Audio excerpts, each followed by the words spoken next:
Welcome back to Ben's Garage. We're looking at that today. Those nice old people over at Topdon have sent us another gadget to try out. We've got the BT200. This is a battery tester, does 12-24 volts. Comes in a very nice box. And on the box, they've put a lot of effort into the box, I'm not sure why. But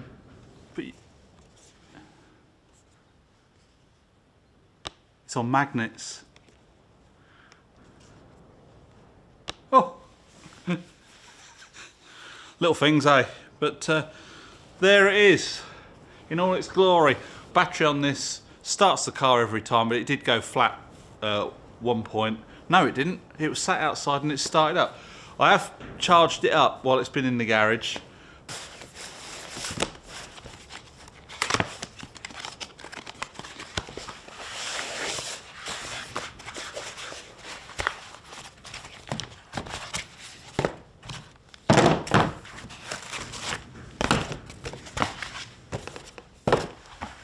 Some really nice crocodile clips on there.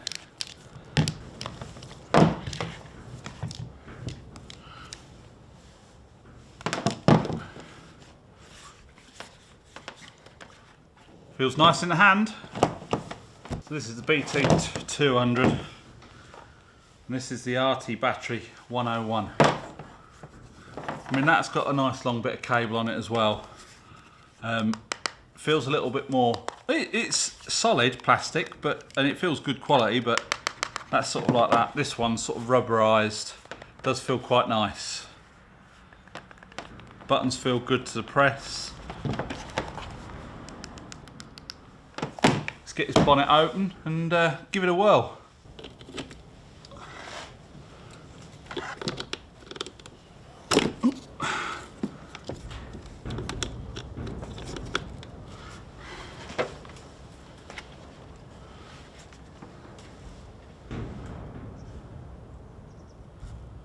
Error, check connection. Well, I have got it on the right way around, so what's that all about?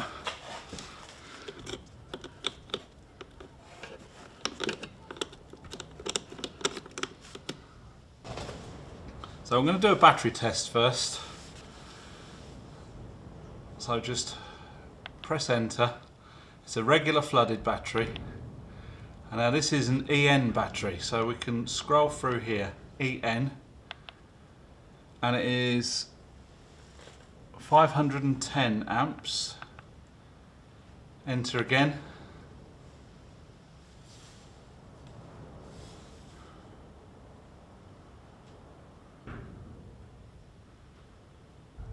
It's saying to replace the battery. It's 47% healthy at 351 amps. It's 82% charge, so it's got good charge in it.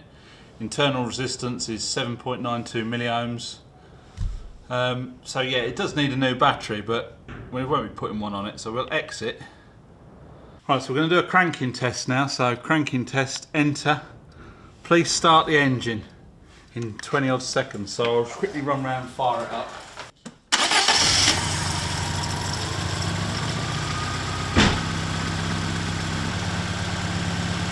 That's good.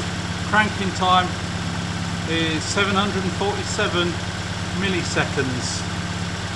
And that pulled it down to 11.72 volts. We'll do a charging test. Please start the engine, press enter to continue. Just doing a ripple test first. Testing. Increase the speed to 2,500 for 5 seconds.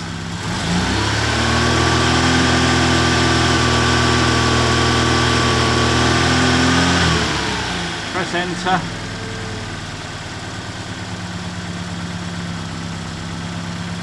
So that's charging normal. Unloaded 14.52, loaded 14.43. Ripple is 20 millivolts. So the alternator's all good. Come out of that. So what we can do now is we can go down to review data, enter. So that's the battery test which failed. That's the charging test, which is normal, and the cranking test is good. So it saves all the results in there. So you've got what's always good there. We can change the language in the about. I suppose the about's got anything exciting in there. What's that say? Just tells you all the hardware and the software version, serial number, registration code.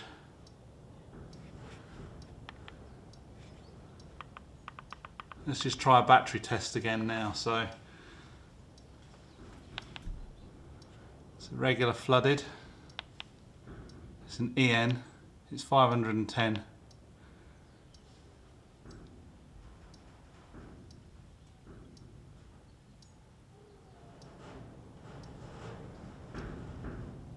So the battery's at 45% health. It's 100% charged because we just had it running. This is saying the internal resistance is 8.09 milliohms.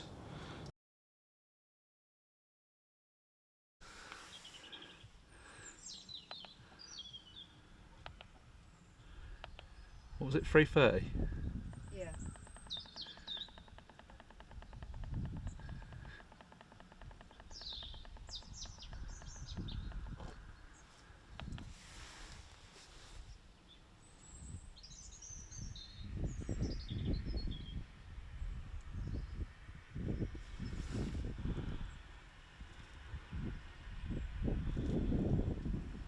Right, cranking test.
Good battery. Cranking test. Right, can you start it up?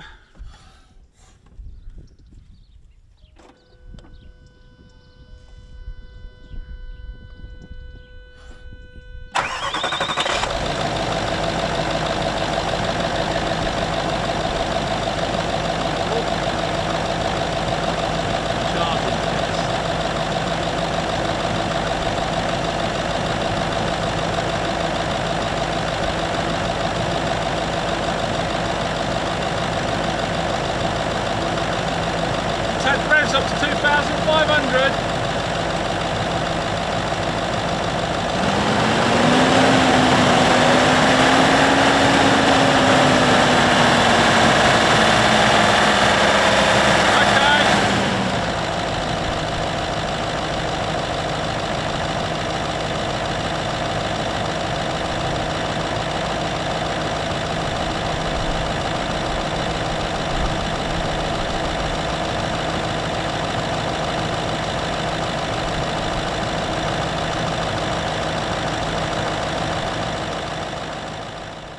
That is it, the BT200. I have got the RT battery 101.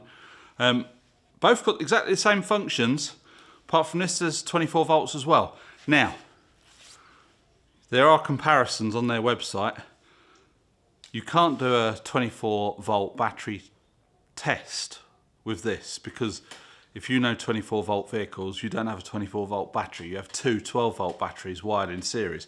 So you would test those batteries individually with this, but you can do a 24 volt cranking test and a 24 volt charging test using this. Obviously, using that one would probably blow it up on 24 volts, that is.